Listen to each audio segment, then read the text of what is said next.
twebwe Yesu arenze umuhanuzi, ni Imana kuri twebwe, ni umwami wacu, ni umucunguzi wacu, ni umukiza wacu. Yagiye umuntu yibwira ko afite agakiza kandi ntakafite. Baraje babyaturira ku karubanda, babivugira ku karubanda. Anga turagira ngo tuvuge ikintu kimwe, umumaro wo kwatura ibintu bibi ukora. Ni ukuvuga ngo impamvu batuye ibyaha byabo byari kugira ngo tuhaye ikaze muri iki kiganiro nanone kuri mikrofone zacu na Emmanuel yafatanyije na Christelle. Twishimiye kubakira, turizera ko mumeze neza kubera ko natwe tumeze neza. Imana iraturinze kandi kudukorera ibikomeye. Christelle, meze neza? Ya, meze neza. Umeze ute? Ndashima Imana, ndakomeye. Ndabona ari kumwenyura cyane, sinzi ukuntu umeze umutima. Imana iri mu kazi. Imana iri mu kazi. Iri mu kazi.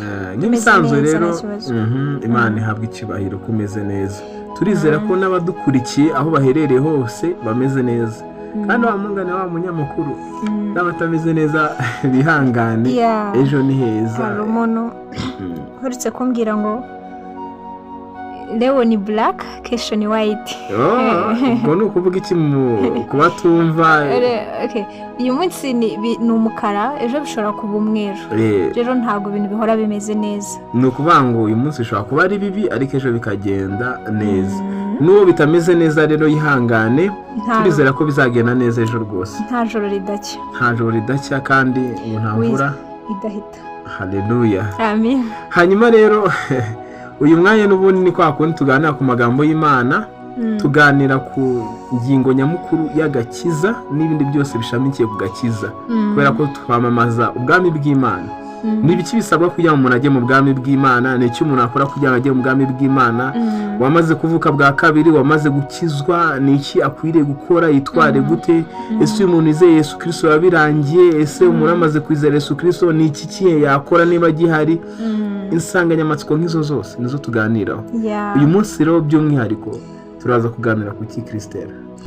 Uyu munsi nk'umwihariko hari topic nziza cyane twahisemo, tugendeye kuri byo twari twavuze kuri ya ngingo ya mbere y'abakobwa 5 b'abapfu na 5 b'abanyabwenge. Turavuga ati tugomba kumenya neza icyatuma tuba abanyabwenge n'ikituma tuba abapfu. Turi mu itorero cyangwa turi mu nsengero zitandukanye. Rero twafashe topic ivuga ngo impinduka zizanwa no kwakira Yesu Kristo. Hari impinduka ibintu biba mu buzima bw'umuntu wakira Yesu Kristo. Kubera ko ntushobora kwakira Yesu Kristo ngo ubuzima bwawe bugume kwa kundi. Oya, ntago byakunda. Hari ikintu kigomba guhinduka muri wowe, kuko ntago wajya kwa muganga urwaye hanyuma ngo nugaruka ukomeze urwaye again. Ntago bibaho. None ikibazo rero mfite, hari abantu baba barakijijwe bari mu macaci. Zabana bavukiye ku pastor. Yego. Bana bavukiye muri Sunday school. Sinzi bari abantu bijya bigorana, ariko nk'umwe ashobora kuzaduha ubuhamya, ariko biragorana. Nanjye mbaza navukiye muri Sunday school. Nkawe rero ubona hari ikintu cyahindutse umaze kwakira Yesu mu buzima bwawe?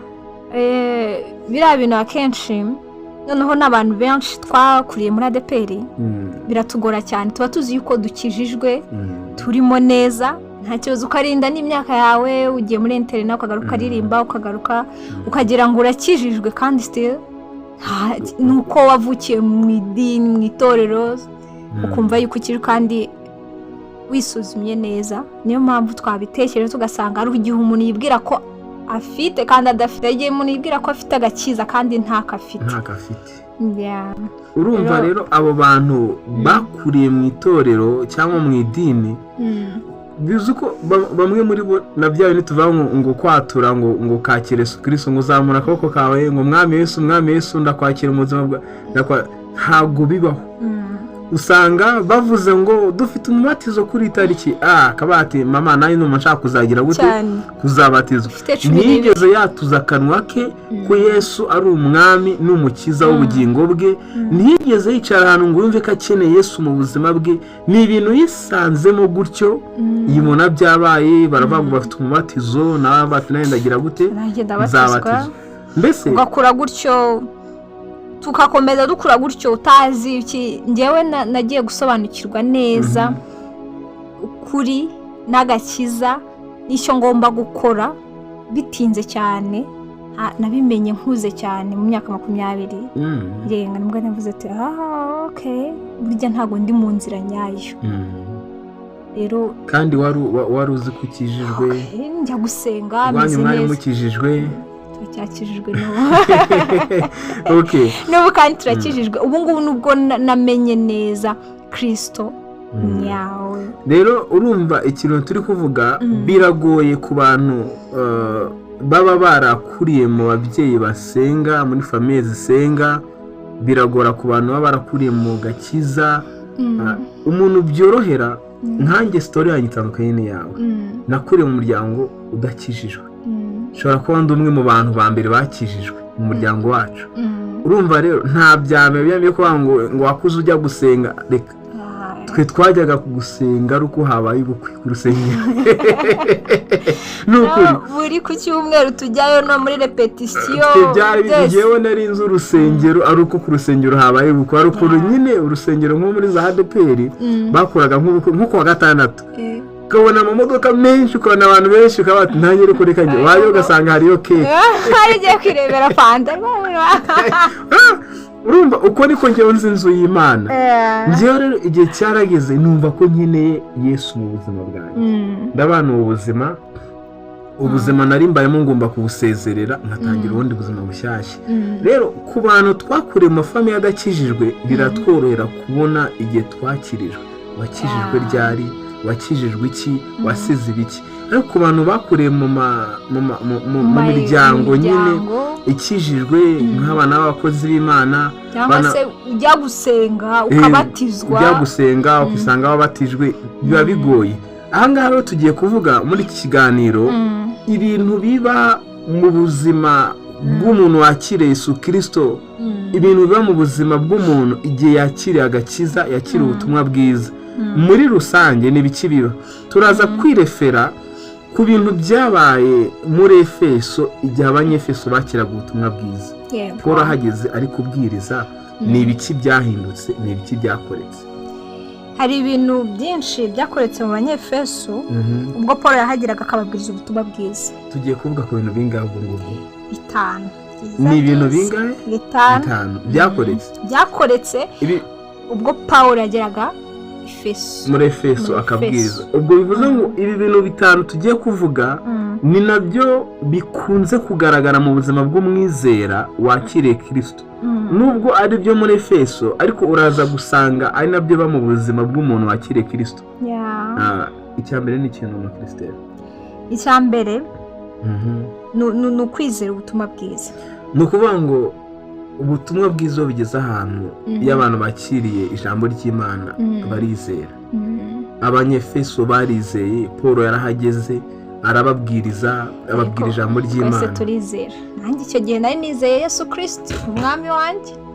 twese turizera tuba tumeze neza muri Kristo tumwizeye ko twese tugiye mu ijuru twese turizera ikibazo ni wizera iki uzi ko hari abantu batazi n'ibyo bakwiriye kwizera nanjye ngira ngo nzi icyo nizeye Yesu Kristo iyo bazi umuntu ukamaza ngo Yesu ni iki kuri we Yesu akumara iki ubundi ku muntu ukijijwe agomba kwizera ko Yesu ni umwami we ni umucunguzi we ni umukiza w'ubugingo bwe uri kumva icyo kintu iyo uvuze Yesu ntago ari nk'ababandi we ngo umufate nk'umuhanuzi twebwe Yesu arenze umuhanuzi ni Imana kuri twebwe ni umwami wacu ni umucunguzi wacu ni umukiza wacu ibyo nibyo wizera ukabyizeza umutima wawe ukabyatuza akanwa kawe warangiza ukagira gute urakire Kristo twese warangiza ukagira gute ugakizwa rero Paul ageze muri Efeso yasanze ari abantu bizeraga ibigirwamana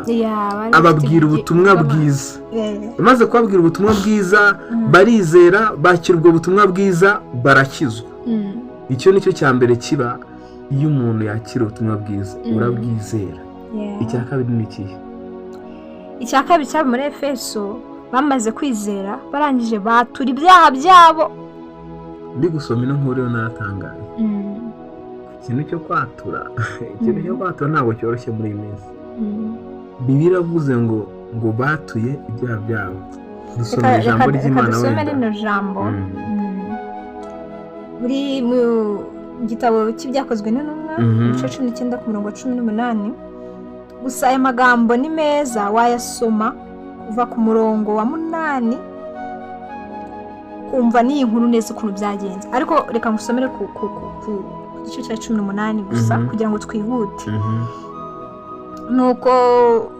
nuko benshi mu bizeye baraza batura ibyaha byabo n'ibyo bakoze benshi mu bizeye baraza batura ibyaha byabo bavuga n'ibyo bakoze hano iki kintu cyo kwatura nicyo navugaga narahageze ndavane abantu bari committed bari bafite ishyaka baje bari bazi ibyo bajemo akose kuki batuye ibyo bakoze kandi uko kwatura kwabo kwatura ibyaha abantu bakoze ntabwo ari kondisiyo yo gukizwa kuruma nta nubwo ari bose ni benshi cyangwa bamwe benshi cyangwa muri bo mu bizeye ni bamwe mu bizeye baraza batura ibyaha byabo kubera iki noneho baje bakatura ibyaha byabo wibuke yuko bamwe muri abo ngabo Bibiliya ivuga bakoraga umwuga bari abakonikoni bari abamajisitiri bakoraga nk'ibintu by'ubupfumu cyangwa ibintu by'uburozi baraje babyaturira ku karubanda babivugira ku karubanda ahangaha turagira ngo tuvuge ikintu kimwe umumaro wo kwatura ibintu bibi ukora umunyarwanda yavuze uyu mugani ushaka gukira indwara arayirata ni ukuvuga ngo impamvu batuye ibyaha byabo byari ukugira ngo bigaragare batange ubwo buhamya bimenyekane yuko basezereye ubwo buzima umuntu naza akaza ari umurozi nakoraga gutya ngo bazanye n'ibyo bakoreshaga byose babishyiraho nk'aho bati twakoraga ibi ngibi Imana itaba bari kuva uyu munsi turabisezereye rero ni ngombwa yuko umuntu niba hari ikintu akoraga kitari cyiza iyo cyatuye bigufasha iki bigufasha mu by'ukuri kubona imbaraga zo uzi nk'iyo uri kumwe na bagenzi bawe mwasangiraga inzoga ugatinyuka ukavuga ngo imbere yabo sinzongera kunywa inzoga ujya ugira imbaraga zo kubireka ariko iyo watuye mu mutima wawe sinzongera kunywa inzoga iyo ugeze muri ba bandi baravuga bati n'ubundi nta muntu ubizi reka nyire gute reka ninywere hari umuntu nzi ni umushuti wa papa akunda kwibwira mu mutima ngo nakijijwe akicara mu rusengero bwajya ava muri egirize bikongera bikanga papa mugira inama ati mbabari ukazatura imbere y'iteraniro yewe nakijijwe nawe aramusangira ukababwira ati ndarekuye ukareba ko birekura rero ari muri gutekereza neza ari muri abo batura mu mutima wawe kwatura mu mutima rero ko waretse ikintu ugushira amanga ugahindukira wangiza ukabwira inshuti ngo ndakurekuye ukabwira bya bindi byose ukora ukabyatura ukavuga ati ndakurekure warangiza ugakurikira Kristo naho iyo wibwiye mu mutima wawe uhita wibwira ati se ko nta n'uwo nabwiye se ngo naretse byeri nta n'ubizi reka nongere niwere nanjye kera hari ikintu ntari buze kuvugira ahangaha ni kugira ngo nganire abangaba hari akantu numvaga mu buzima nshaka kureka mu by'ukuri uyu munsi narangiza nkavuga ngo iki kintu sinzongera kugikora ndakiretse ejo nakumva ka kantu kagarutse nkongera nkagikora kuko ntawe cyatubwira kubera ko nta muntu akibwiye rero akano kantu ni ingenzi cyane ni ingenzi kwaturira abantu ukaba wakwatura mu rusengero ukaba wakwatura gusa turabwira abadukurikiye kwaturira inshuti ukababwira ati nimba ari ahantu wanyerezaga amafaranga muri nko mu kazi ukababwira ati ngewe guhera uno munsi guhera izi saha nakijijwe nakira umwami Yesu hanyuma rero ibyanyu mu bijyane sinzongera kunyereza amafaranga nugaruka bazavuga ati aha turekera amafaranga ariko nutabivuga turi kuvuga ikintu cyanagufasha icyo kintu ndumva cyanafasha birafasha like gukora declaration mu isi y'umwuka hari ikintu gikoreka iyo umuntu yatuye mu isi y'umwuka iyo watuye ikintu urumva ni no gukoza isoni satani uzi ko ijambo ry'Imana rivuga mu gitabo cy'ibyahishuwe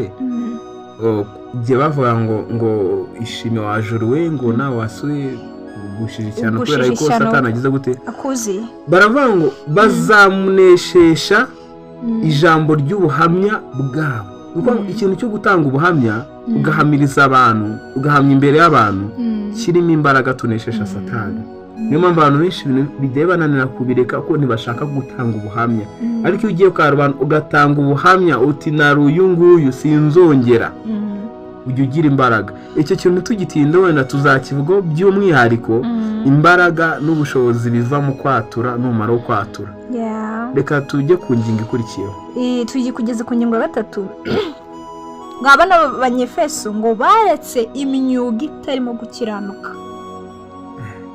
icyo kintu ariko abantu kureka ikintu cyaguhaga amafaranga warangiza ukarekura hari akazi hano kaduha amafaranga ukavuga ati ngewe bitewe nuko nakiri umwami n'umukiza ndarekuye icyo kintu ni ukumaramaza ugahindukira neza ibyo nibyo bituma umenya neza ati ariko uzi ko agakiza kangezeho ariko nimba uri muri ka kazi kawe wakoraga hari utuzi twinshi tutarimo gukiranuka tutarimo kunezeza Imana kuri pe turahari dukora mu buzima bwa buri munsi rero ako kazi nimba gahari ukigakora niya bya bindi ukibikora ariko ukajya uvuga ati ku cyumweru njya gusenga ariko urashaka kwambara umwambaro w'intama uri iki kirura Imana idufashe kandi ni nako usanga abantu bashaka kubigenza muri iyi minsi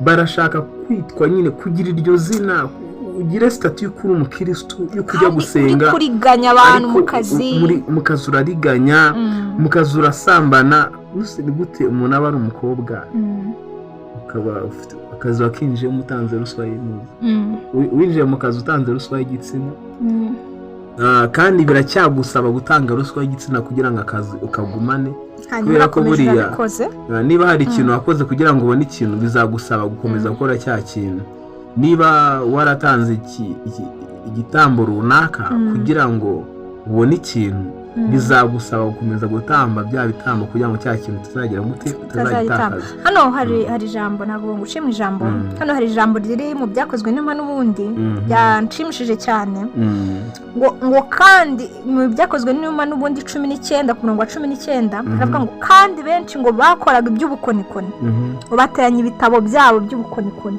babitwikira imbere ya rubanda rwose babaza ibiciro byabyo ngo babona yuko bugeze ku bice by'ifeza inzovu 5 uri kumva bararekuye buretse gatoya abantu bashaka kuba batumvisha ibyo bintu bamwe mu bari abo bantu bakoraga wa mwuga w'ubukorikori twagize gute twavuze bari abakonikoni noneho bazana ibitabo bakoreshaga mu mwuga w'ubukonikoni wabo babitwikira nk'akazi barakareka business yabo barayifata baratwika gutwika diploma ahubwo urumva bari bafite diplome z'ubukonikoni bitabo nibyo bakoresha urumva rero babitwitse ngo babaza agaciro k'ibintu bazanye basanga ngo ni inzovu 5 ni ifeza inzovu zingahe 5 iyo ubaze agaciro k'ibyo bintu kugeza uyu munsi wa none bavuga ko bihagaze miliyari 1.5 by'amadolari ayo ni amafaranga menshi abantu baratwika baremera barabihomba barabireka biragenda abantu bari committed cyane none uyu munsi wa none birashoboka bibaza ninde muntu ukizwa akareka akazi kabi yakoraga katarimo Yesu kubera ko ijambo ry'Imana tuvuga ko dukwiriye gusiga byose. Ariko ikintu cya mbere buriya ibintu bitarimo gukiranuka, akazi katarimo gukiranuka ukwiriye kugasezerera. mu kimwe yuko nizera yuko ushobora kukareka ati mwami dore ndagukurikiye, aratubwiye dusige byose. Umva ati ndore ndabiretse, hanyuma ikaguha kandi ibyo bintu nabyizereyemo kandi byarakunze. Ese reka nkubaze, buriya nk'umuntu ukora umwuga w'uburaya aramutse akishijwe yaguma muri wa mwuga cyangwa yawuvamo? Yirukanka. Akwiriye kuvamo yirukanka. None se akomeje akabinda yizera Yesu byashoboka? Oya ntabwo byakunda. Bivuze rero ngo hari ibintu ari ni ngo twambara umwambaro w'intama kandi uri kirura. Ibyo ntibikabe. Niba hari ikintu wakoraga ukwiye kugisiga. Ugasanga ufite ngo gakiza uragafite. Hari abakoraliste nzi benshi sangaga uraririmba ufite boyfriend wawe buri weekend ujya kumusura, uririmbye imbere uratera harereza umurambararo ngenda kure muri ADP. Uretse gato, none se ko ufite boyfriend nawe ukajya kumusura weekend hari ikibazo kirimo cyangwa hari ikintu utatubwiye mu kugira uwo boyfriend? Ariko reka nkubaze. Be mature please. Bamacho hano kuko ntago ngiye gusura boyfriend every week. Ubwo buryo ndi bubona umwanya reka turase ku ntego tuvango ufite boyfriend wawe kandi uri umuramyi mu rusengero ukajya kumusura mukaryamana ku cyumweru ufite service ubuze kuyobora. Ibyo nibyo uri gushaka kuvuga? Ibyo ndi gushaka kuvuga. Ibyo ntago bibaho. Uhari umuntu waba ari umuririmbyi kuwa gatandatu avuye muri repetition akajya gusura boyfriend bakaryamana akajya kuyobora amateraniro ku cyumweru. Hari n'ubyuka ku cyumweru yirukanka. Bibaho. Akajya muri service Sunday avuye kwa boyfriend. Ukajya muri service uvuye kwa boyfriend gusambana. Hanyuma Imana ikakutubwira ati ndabareba nk'abihorera. Ariko yewe Imana ni nziza iradukunda. Imana mwije tugire neza cyane. Ndizera ko ibyo bintu bitabaho mu by'ukuri. Ibyo bintu bibaho kandi birahari, reka twihute. Gusa ubikora wabireka. Gusa igihe ni kimwe pe. Imana nakureba kakwibonera. Ntube nka bya bindi nyine bavuga ngo wambaye rira jambo twikuvuga ngo wambaye umwambaro w'intama kandi uri kirura, ngo ube umunyabyaha wo mu rusengero. Hari ibintu abantu bavuga ugasanga umuntu ari mu rusengero adakijijwe. Icyo nicyo kintu turi kuvugaho. Kandi urumva mu by'ukuri uri mu rusengero, uzi ko uri mu rusengero ukaba uzi ko ukijijwe, ntabwo wumva inyota yo gukizwa. Uba uzi ko ukijijwe, uba uzi ko wakiriye Yesu. Icyo nicyo kibazo gihari cyane. Wumva nta n'ikibazo. Nta n'umuntu uzagira imbaraga zo kukubwira ngo akira Yesu, kizwa ko bakuzi nk'umukozi w'Imana, umunyamasengesho, umuririmbyi, umuramyi. Ninde uzakwegera ngo ajye kubwira ngo ukizwe kandi bazi ko ukijijwe? Rero inama twakugira, gerageza ukora ibishoboka byose uve muri izo nzira mbi. Reka dukomeze kubw'igihe utubwire ikindi gikurikiyeho cyabaye muri Efeso. Hahagurutse abiyita abakozi b'Imana, abahanuzi b'ibinyoma. Oya ntabwo wabimbwira.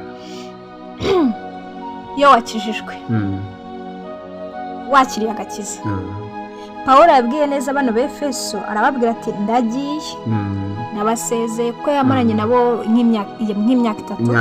N'imyaka itatu yamaranye nabo n'imyaka itatu. Arababwira ati ndagiye ariko nimshingura ibirenge hano ntihazabura ibirura kuza. Hari ibirura bizaza. Hari abantu bazaza biyita abakozi b'Imana atari bo. Nuramuka wakijijwe, wakiriye Yesu n'umukiza. Pawulo yavuze neza ngo nta birenge, nta muntu wigeze umwigisha. Ikintu cyiza nkunda ni ukumenya Yesu Kristo, akakwigishiriza, akakwimenyeshereza. Nta bindi bintu byinshi, kuko muri ino minsi hari ibintu bivangavanze. Hari abantu bita abakozi b'Imana atari abakozi b'Imana, bafite ibindi bintu bashaka. Reka nk'urugero, kera turi ku ishuri umwarimu watwigishaga muri kaminuza yigeze kuzatubwira story y'abagabo, yari true story, ino ni true story yabayeho. Atubwira abagabo babiri bicaye barimo baraganira, aha nawe yari yicaye bari kuba kuri business y'urusengero. Bavuga ko nyine bazakora business ku amafaranga azajya avamo. Nyine we ntabwo yumvaga kuntu abantu bakwicara bakava kuntu bagiye gupanga, bagashaka sare, bakagura senti n'ama speakers n'ama microphone, bagashaka umusore mwiza uzi gucuranga, bakazana n'abandi bakobwa nka bangahe, ubundi bakajya bahagarara ku murongo w'imbere bakaraba ko bafite amajwi meza ariko banateye neza. Barabivuga abo urumva umwe yagomba kuba ari pasiteri, n'indi wagomba kuba ari prophet, undi ariko ibya prophet byose sinzi. Icyo turi kuvuga ariko tubwira abantu kiri kuba muri iyi minsi, iyo umaze gukizwa don't be surprised nuhura n'abakozi bitwa ko ari ab'Imana ariko batari ab'Imana. Ndi kwibaza rero sasa, hari ijambo riri muri Petero wa 2, Petero wa 2 kuri chapter 2 ageso ku murongo wa mbere umanutse, haravuze hari ijambo rivuga kuntu hari abantu bataba bafite imitima ikomeye, bataba bafite imitima ikomeye, babandi nkawe mbese reba nk'ahantu wari uturutse utazi iki ukahita uhura n'umuntu ukuyobye. Kwibaza nk'uwo muntu azabwirwa n'iki ahantu ari hanyaho kumenya uvuga ukuri. Rero sinzi ukuntu aho ngaho. Niyo mpamvu dukunda gushishikariza abantu gusoma ijambo ry'Imana. Mukunde gusoma ijambo ry'Imana, mukunde gusenga, ndabizi bizabafasha kandi bigufasha kumenya witwa ko ari umukozi w'Imana muzima n'ubyitira atari muzima. N'Imana iragufasha kubera yuko abangaba duhura nabo cyane. Umuntu akaza akagutubura ngo n'umuhanuzi. Hari umugore nzi umuhanuzi arambwiye ngo Imana yambwiye ngo mukarabye. Aramwemera rwose, azamuruga umugore abwira abana ati mwe musohotse umukozi w'Imana agiye kumwarabye. Yaramukarabije kuva ku birenge kugera ku musatsi cyangwa kuva ku musatsi. Urumva mu by'ukuri ndaje gukora ikase wasi, sinzi niba yarabuhutse ko avuga ko hari imyaka yari afite yagomba kumukarabya ikamuvaho.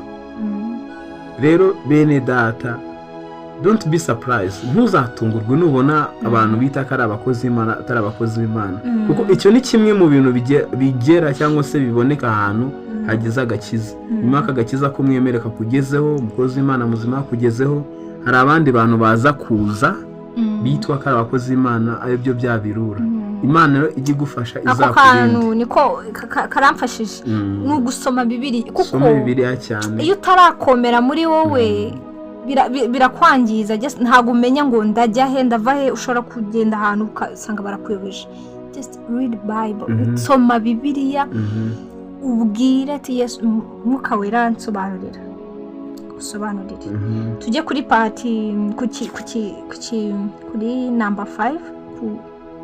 Ikindi kintu cya 5 kiba ari nacyo cya nyuma mu by'ukuri, kiba ahantu hagize agakiza mu buzima bw'umuntu wakiriye Kristo.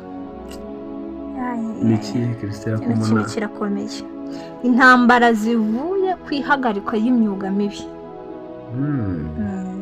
Iyo umuntu amaze kwakira agakiza cyangwa ahantu hagize agakiza, hari intambara zikomoka ku guhindukirira Imana. Iyo ufashe umwanzuro wo gukurikira Imana, hari ibindi bintu ubusize. Iyo ufashe umwanzuro wo kwemera Yesu akaza mu buzima bwawe, akaba umwami w'ubuzima bwawe, hari undi mwami ubusezereye. Hari abantu benshi uzasezerera, inshuti mbi zagufavorizaga zikagutwara mu byaha, uzazisezerera. Imirimo mibi wakoraga, hari abantu bakora akazi kabi pe utagakora ukijijwe. Rero ndi kwibaza ngo nanjye impamvu gitinzeho ari muri kimwe muri challenge zangoye kugira ngo yizwe nakire neza. Nari nzi ko nkijijwe ariko nza kwisuma nsanga sinkijijwe bitewe nuko gukurira mu idini. Hanyuma rero sasa kurekura, hari imyuga, hari umurimo, hari buri kimwe, hari n'inshuti urekura rero icyo kintu kiragora cyane nk'icyo kintu twavugaga ku mwuga w'uburaya sometimes uba ufite amafaranga ukayarekora rangiza ugakena sasa hari abafite akazi keza kavuga ati aka kazi kabamo ruswa sinkakunda singashaka wakarekura inzara ikakwica hari inshuti hari nureka inshuti irungura iri bukwica ukavuga uri mu rugo uri bored wabuze ibyo bintu ariko ikintu birakomeye cyane nta guciye mu ijambo kuri icyo cy'inshuti ndumva nyine hari ikintu nakomozaho umuntu nyine ugira iyo challenge ukabura inshuti mwagenanaga kampani nyine wari ufitika ukabona ko ishize ariko trust me hari abandi bantu bazaza bashyashya mu buzima bwawe hari izindi inshuti zizaza nshyashya ntabwo uzagwa muri wenyine uzabura aho mwasangiraga inzoga ubona aho muzajya mufatanya gusenga uzabura aho mwasangiraga ikintu kibi runaka ubona abandi muzahura mu kindi Imana rero igira uko ibigenza humura yumve ko nyine ari ikibazo kandi uko byagenda kose ukwiriye kuba witeguye kwishyura igiciro cyose kugira ngo ubone ubwami bw'Imana niba ari ukubura inshuti zagenda ariko ukabona ubwami bw'Imana niba ari ugukena wakena ariko ukabona ubwami bw'Imana niba ari ukubabara cyangwa kubabazwa mu buryo ubwo ari bwo bwose byabaho ariko ukazabona ubwami bw'Imana ijambo ry'Imana avuga ngo mbese byakumarira iki umuntu byamumarira iki natunga iby'isi byose akamburwa ubugingo bwe ibindi ijambo rikavuga ngo mbese umuntu yatanga iki ngo acungure ubugingo bwe wakwemera ugatakaza buri kimwe cyose ariko ukabona ubugingo buhoraho nicyo twavugaga ahangaha izi ntambara zibaho zabaye muri Efeso abantu nyine ubona ko bagiranye amakonfuri bitewe n'uko bizinesi zabo zangiritse zapfuye kubera ko bakira ubutumwa bwiza bakoraga bira ntibakibikora nawe bizakubaho natwe byatubaho n'abandi bibabaho nyine ko ushobora gukizwa wakoraga ikintu kibi bikaba ngombwa kukireka umwuga uri mubi udahesha Imana icyubahiro wamara gukizwa uwo mwuga ukawureka kuko nyine wakire Yesu kandi ntabwo wakwakira Yesu ngo ugume muri wa mwuga mubi wakoraga ntabwo bibaho